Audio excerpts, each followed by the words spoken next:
brothers and sisters, how's it going?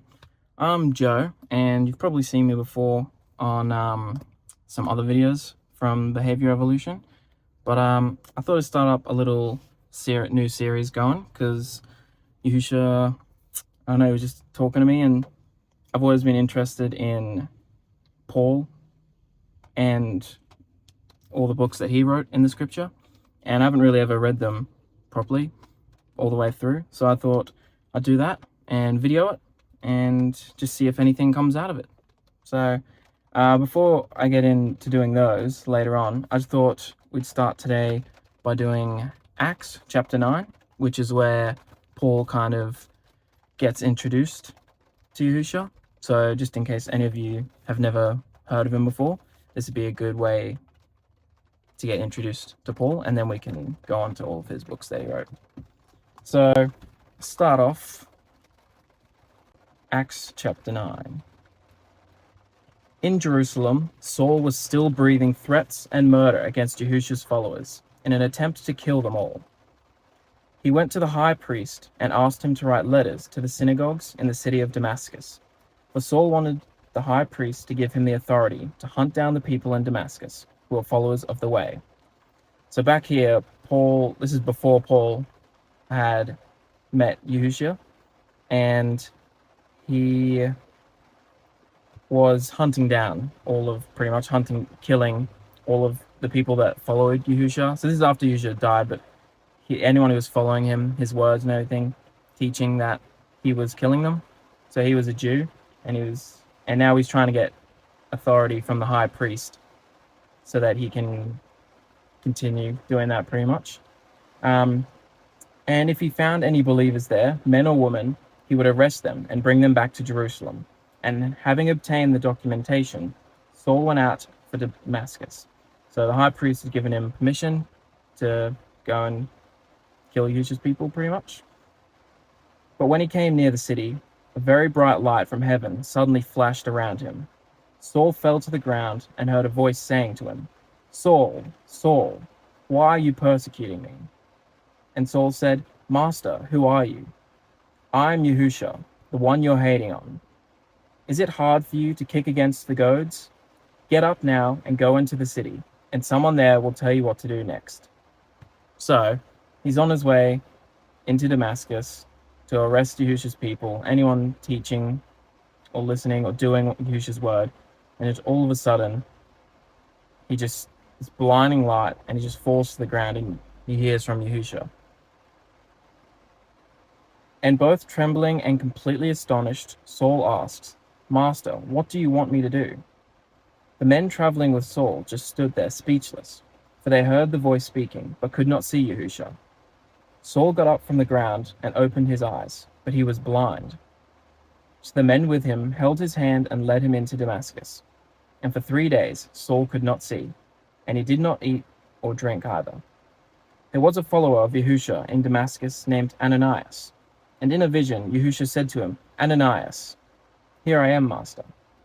"Get up now and go to the straight street, find the house of Judas, and ask for a man named Saul from the city of Tarsus. He is there now, praying. He has seen a vision in which a man named Ananias comes and lays his hands on him so that he can see again." "Master, many people have told me about this man, and about the many evil things he did to your set-apart people in Jerusalem. Now he's come here to Damascus. The chief priests have given him the power to arrest anyone who trusts in you and speaks in your name. And you want me to go to him?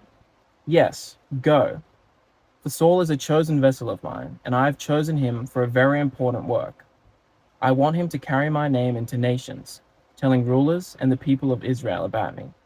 And I will show him all that he must suffer for my name." So Ananias left and went to the house of Judas.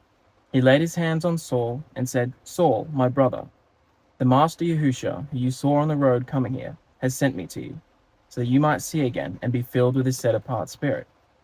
And immediately something that looked like fish scales fell off Saul's eyes, and he was able to see. Then he got up and was immersed. After that he ate and began to feel stronger again. Saul stayed with the followers for Yahusha in Damascus for a few days, and soon he began to go to the synagogues and tell people about Yahusha. telling them, Yahusha is the son of Alahim. All the people who heard Saul were amazed, saying, "This is the same man who is in Jerusalem trying to kill the people who trust in Yahusha and call on his name. And that's why he's really here, to trick us and arrest the followers of Yahusha and take them back to the chief priests." So Saul's just had this miraculous transformation. He's gone from killing all of Yahusha's people, and just like that, he's believing, he's heard Yahusha and he's believing what he said. He knows it's the real master, and he's gone out and he's telling people that now. And they still don't believe. They don't believe him though, because of what he previously had done. And Saul became more and more powerful in proving that Yahusha is the Messiah. In fact, his evidence was so strong that the Jews who lived in Damascus could not argue with him. Paul went to Arabia for a time before returning to Damascus, and after many days, some Jews made plans to kill Saul. They were watching the city gates day and night. They wanted to kill him, but Saul learned about their plan.